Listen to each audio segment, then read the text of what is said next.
Bob ഓഡൻകർക്ക് നായകനായിട്ട് 2021 വന്ന nobody John Wick എഴുതിയ ഡെറക് കോൾസ്റ്റാഡ് ആയിരുന്നു രചന നിർവഹിച്ചിരുന്നത്. ഏറെക്കുറെ ജോൺ വിക്ക് പോലെ തന്നെ ഈ സിനിമയും നമ്മുടെ ഹിസ്റ്ററി ഓഫ് വയലൻസിന്റെ ക്ലാസിക് ഫോർമാറ്റ് ഫോളോ ചെയ്യുന്ന ഒരു സിനിമയായിരുന്നു. അതായത് ഇപ്പോൾ വളരെ ശാന്തമായ ജീവിതം നയിക്കുന്ന നമ്മുടെ നായകന് നമ്മളറിയാത്ത ഒരു ഗംഭീര പാസ്റ്റ് ഉണ്ടായിരുന്നു എന്ന പരിപാടി. വളരെ ബോറിംഗ് ആയിട്ടുള്ള ജോലി ചെയ്യുന്ന ഒരു കുടുംബസ്ഥന്റെ കഥ എന്ന രീതിക്കായിരുന്നു നോബഡി എന്ന സിനിമ അതിൻ്റെ ബാക്ക് ഡ്രോപ്പ് സെറ്റ് ചെയ്തിരുന്നത്. ആ ഒരു പശ്ചാത്തലവുമായിട്ട് കോൺട്രാസ്റ്റിംഗ് ആയിട്ടുള്ള രീതിയിൽ വരുന്ന സാമാന്യം നല്ല രീതിയിൽ ഡിസൈൻ ചെയ്തിട്ടുള്ള ആക്ഷൻ ബ്ലോക്കുകൾ ആ സിനിമയെ വളരെയധികം എൻ്റർടൈനിങ് ആക്കുന്നുണ്ടായിരുന്നു. 90 മിനിറ്റ് മാത്രം ദൈർഘ്യം ഉണ്ടായിരുന്ന nobody beating around the Bush പരിപാടി ഒന്നും ചെയ്യാതെ പെട്ടെന്ന് തന്നെ കാര്യത്തിലേക്ക് കടന്ന് എല്ലാം തീർക്കുന്ന ഒരു പടമായിരുന്നു. നോബഡി 2 വരുമ്പോൾ കാര്യങ്ങൾ മൊത്തത്തിലൊന്ന് സ്കെയിലപ്പ് ചെയ്യാനാണ് എഴുത്തിന് താല്പര്യം. ഒന്നാമത്തെ സിനിമയിൽ നമ്മൾ കണ്ടിട്ടുള്ള ഏറെക്കുറെ എല്ലാ സാധനങ്ങളും വേറെ ഒരു സ്കെയിലിൽ റീകോൾ വാല്യൂവിന് വേണ്ടിയിട്ട് റിപ്പീറ്റ് ചെയ്യുന്നുണ്ട്. നമ്മുടെ നായകന്റെ ബോറൻ ജീവിതം കാരണം ഒന്നാം ഭാഗത്തിനുണ്ടായിരുന്ന ഒരു സിഗ്നേച്ചർ ഗ്രംപി സ്വഭാവത്തിൽ നിന്നും മാറി നടക്കുന്ന ഈ പടം ചില ഭാഗത്തൊക്കെ ഒരു തമാശപ്പടമാകാൻ ശ്രമിക്കുന്നുണ്ട്. ഒന്നാം ഭാഗത്തിനേക്കാൾ എന്തുകൊണ്ടും കാര്യങ്ങളുടെ വലുപ്പത്തിൽ ഈ സിനിമ മേലോട്ടാണ് പോയിട്ടുള്ളത്. അത് പടത്തെ കൂടുതൽ മെച്ചപ്പെടുത്തിയോ എന്ന് ചോദിച്ചാൽ അത് സംശയമാണ്. കഴിഞ്ഞ പടത്തിന്റെ അവസാനം നമ്മുടെ നായകനായിട്ടുള്ള ഹച്ച് മാൻസൽ ഒപ്പിച്ചു വെച്ചിട്ടുള്ള പണിയിൽ നിന്ന് ഊരിപ്പോകാൻ അയാൾക്ക് സാമാന്യം വലിയ വില കൊടുക്കേണ്ടി വന്നു. എല്ലാ ഇൻഫർമേഷനുകളും കൊടുക്കുന്ന ബാർബർ അയാൾക്ക് തുടരെ ആളുകളെ കൊല്ലാനുള്ള മിഷനുകൾ കൊടുത്തുകൊണ്ടേയിരുന്നു. അതിൽ നിന്നൊരു ബ്രേക്ക് കിട്ടാൻ തനിക്കൊരു വെക്കേഷൻ വേണമെന്ന് മാൻസൽ ആവശ്യപ്പെടുകയും അയാൾ കുടുംബത്തോടൊപ്പം പ്ലമവെയിൽ എന്ന് പറയുന്ന ഒരു വാട്ടർ തീം പാർക്കിലേക്ക് പോകാൻ തീരുമാനിക്കുകയും ചെയ്യുന്നു. നമ്മുടെ നായകന്റെ ജീവിതത്തിന്റെ പൊതുവായൊരു സ്വഭാവം വെച്ചിട്ട് പുള്ളി എവിടെ പോയാലും പരിപാടി അലമ്പാവുമല്ലോ. അത് തന്നെ സംഭവിച്ചു.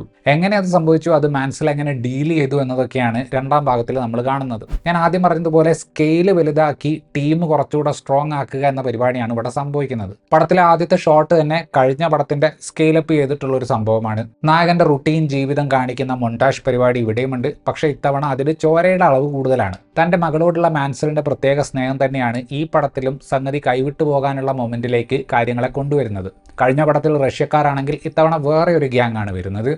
ബേസിക്കലി സ്ട്രക്ചർ പഴയത് തന്നെ. ഭാര്യയും ഭർത്താവും തമ്മിലുള്ള ഫിസിക്കൽ ഇൻറ്റിമസിയുടെ കുറവും പഴയ പടത്തിലേതുപോലെ ഇവിടെയും വിഷയമാകുന്നുണ്ട്. ആദ്യത്തെ പടത്തിൽ നമ്മൾ കണ്ട എല്ലാ സംഭവങ്ങളുടെയും ഒരു വലിയ വേർഷൻ കാണിക്കുക എന്നതാണ് ഈ പടം ചെയ്യുന്നത്. ഒന്നാം ഭാഗത്തിൽ മാൻസലിന്റെ കുടുംബത്തിന് കാര്യങ്ങളെല്ലാം വ്യക്തമായതുകൊണ്ട് പുതിയതിൽ അവരെല്ലാം ഏറെക്കുറെ ടീം അംഗങ്ങളെ പോലെയാണ് പെരുമാറുന്നത്. സ്കെയിൽ വലുതാക്കുക എന്ന് പറയുന്ന പരിപാടി മോശം കാര്യമൊന്നുമല്ല. പക്ഷെ പഴയ അതേ സ്ട്രക്ചർ വീണ്ടും ആവർത്തിക്കുന്നത് കാണുമ്പോൾ ഒന്നാമത്തെ പടത്തിന്റെ വിജയത്തിനെ ചൂഷണം ചെയ്യുന്ന കാര്യമായിട്ട് ഇമാജിൻ ചെയ്യാൻ മെനക്കെടാത്ത ഒരു ഫീലാണ് ക്രിയേറ്റീവ് സൈഡിൽ നോക്കുമ്പോൾ ഈ പടം കാണുമ്പോൾ കിട്ടുന്നത്. ഇന്തോനേഷ്യൻ സംവിധായകനായിട്ടുള്ള തീമോ ചാന്തോ ആണ് ഈ രണ്ടാം ഭാഗം സംവിധാനം ചെയ്തിട്ടുള്ളത്. ഒന്നാം ഭാഗവുമായിട്ട് വളരെ സിഗ്നിഫിക്കൻ്റ് ആയ മാറ്റം വിഷ്വൽ ലാംഗ്വേജിലൊക്കെ നമുക്ക് കാണാൻ സാധിക്കും. കുറച്ചുകൂടെ കളർഫുൾ ആയിട്ടുള്ള ഫ്രെയിമുകളിലേക്ക് പോകുന്ന പടം ഡയലോഗ് ഹ്യൂമറൊക്കെ പരീക്ഷിച്ചു നോക്കുന്നുണ്ട്. ആദ്യത്തെ പടത്തിൽ കഥാപാത്രങ്ങൾ തമ്മിൽ വളരെ മിനിമൽ ആയിട്ടുള്ള ഡയലോഗ് എക്സ്ചേഞ്ചുകളാണ് ഉണ്ടായിരുന്നത്. ഒരു പരിധിവരെ പല സീനുകളെയും രസകരമാക്കിയിരുന്നതും ഈ മിനിമൽ പരിപാടിയായിരുന്നു. പക്ഷേ ഇത്തവണ കേന്ദ്ര കഥാപാത്രം വളരെ കൂളായിട്ടുള്ള ഒരു അച്ഛനാണ് താനെന്ന് കാണിക്കാനുള്ള കുറേ സംഭവങ്ങൾ ചെയ്യുന്നുണ്ട്. ആദ്യമായിട്ട് ഈ സിനിമയിൽ ബാർബറിനെ കാണിക്കുന്ന സമയത്ത് ഹച്ച് തൻ്റെ അവസാനത്തെ മിഷനെ പറ്റി സംസാരിക്കുന്നതൊക്കെ കാണുമ്പോൾ മറ്റേ എക്സ്പെൻഡബിൾ സിനിമയുടെയൊക്കെ ഒരു സ്വഭാവത്തിലേക്ക് ഈ പടം പോകുന്നുണ്ട്. ജോൺ വിക്കിൻ്റെ സംവിധായകനായ ഡേവിഡ് ലീച്ച് സഹനിർമ്മാതാവായിട്ടുള്ള ഈ സിനിമയിൽ വളരെ എക്സൈറ്റിംഗ് ആയിട്ട് കൊറിയോഗ്രാഫി ചെയ്തിട്ടുള്ള ചില ആക്ഷൻ സീക്വൻസുകളുണ്ട്. വളരെ കയോട്ടിക് ആയിട്ടുള്ള സീനിൽ നിന്ന് വളരെ കാമായിട്ടുള്ള സ്റ്റാറ്റിക് ഫ്രെയിമുകളിലേക്ക് പോകുന്ന സ്മാഷ് കട്ടുകൾ ഈ പടത്തിൽ പല സ്ഥലത്തും ഉപയോഗിച്ചിട്ടുള്ളത് ഒരു വിഷ്വൽ ഫ്രഷ്നെസ് പടത്തിന് കൊടുക്കുന്നുണ്ട്.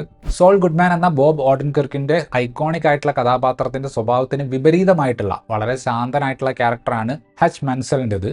ഒന്നും കാര്യമായി ചെയ്യാനില്ലാത്ത ബോറൻ ജീവിതം ജീവിച്ച് അതിൻ്റെ ഇടയ്ക്ക് ഗുണ്ടകളെ തല്ലാൻ അവസരം കിട്ടുമ്പോൾ അതിലൊരു ആശ്വാസം കണ്ടെത്തുന്ന നായകനായിരുന്നു സത്യം പറഞ്ഞാൽ ആദ്യത്തെ പടത്തിൽ നമുക്കൊരു സിനിമാറ്റിക് ഹൈ തന്നിരുന്നത്.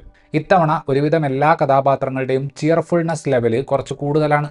ഞാൻ വളരെ കൂളാണെന്ന് കാണിക്കാൻ നോക്കുന്ന ഒരു അച്ഛൻ്റെ റോളാണ് ഇത്തവണ ഓഡൻകർക്ക് ചെയ്യുന്നത്. അത് പുള്ളി നല്ല രീതിയിൽ തന്നെ അവതരിപ്പിച്ചിട്ടുണ്ട്. ഭാര്യ കഥാപാത്രമായ ബെക്കയെ അവതരിപ്പിച്ചിട്ടുള്ളത് കോണി നീൽസൺ ആണ്. കഴിഞ്ഞ തവണ കാര്യങ്ങളെല്ലാം വ്യക്തമായതുകൊണ്ട് ഇത്തവണ ഭാര്യ കുറച്ചുകൂടെ കാര്യങ്ങൾ മനസ്സിലാക്കി മാസ് കാണിക്കുന്ന ടീം മെമ്പറാണ്.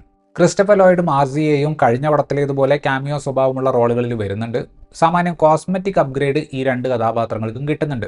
ഷാരോൺ സ്റ്റോൺ ആണ് ഇത്തവണ വില്ലൻ ക്യാരക്ടർ ചെയ്തിട്ടുള്ളത്. ആ കഥാപാത്രത്തിന്റെ സ്ക്രീൻ ടൈമും അവരുമായിട്ട് ഏറ്റുമുട്ടുന്ന സീനും ഒക്കെ നോക്കുമ്പോൾ ബാർബറും വെയ്റ്റ് മാർട്ടിൻ എന്ന കഥാപാത്രവും ചേർന്ന് കൊടുത്ത ബിൽഡപ്പുമായിട്ട് അത്രയ്ക്ക് അങ്ങോട്ട് ചേർന്ന് പോകുന്നില്ല. ജോൺ വിക്കിലും അറ്റോമിക് ബ്ലോണ്ടിലും ഒക്കെ കണ്ടിട്ടുള്ള ടൈപ്പ് സ്റ്റൈലൈസ് ചെയ്തിട്ടുള്ള അടിപൊളി വയലൻസ് കാണുക എന്നത് മാത്രമാണ് ഉദ്ദേശമെങ്കിൽ തീർച്ചയായും കാണാവുന്ന സിനിമയാണ് നോബഡി 2. എന്നാൽ ഒന്നാം ഭാഗത്തിൽ കണ്ട കാര്യങ്ങൾ ഉപയോഗിച്ചിട്ട് കുറച്ചുകൂടി മെച്ചപ്പെട്ട പുതിയ എലമെൻറ്റുകളുള്ള നായകൻ്റെ ഭൂതകാലത്തിലേക്കൊക്കെ പോകുന്ന ടൈപ്പ് ഒരു സിനിമയാണ് നിങ്ങൾ പ്രതീക്ഷിക്കുന്നതെങ്കിൽ ഈ പടം നിങ്ങളെ നിരാശപ്പെടുത്താനുള്ള സാധ്യതയും ഉണ്ട്. വെറും 89 മിനിറ്റിൽ ഇട്ടുവലിപ്പിക്കാതെ ഡയറക്റ്റ് കാര്യത്തിലേക്ക് കടന്ന് എല്ലാം പെട്ടെന്ന് തീർക്കുന്ന പടം ആകെ മൊത്തത്തിൽ ഒരു പാസബിൾ പോപ്കോൺ എൻ്റർടൈനറാണ്. ഇത്രയുമായിരുന്നു ഈ സിനിമയെക്കുറിച്ചിട്ടുള്ള എൻ്റെ റിവ്യൂ. വീഡിയോ ഇഷ്ടപ്പെട്ടാൽ ലൈക്ക് ചെയ്യുമെന്നും കൂടുതൽ വീഡിയോകൾക്ക് വേണ്ടി ചാനൽ സബ്സ്ക്രൈബ് ചെയ്യുമെന്നും പ്രതീക്ഷിക്കുന്നു. താങ്ക്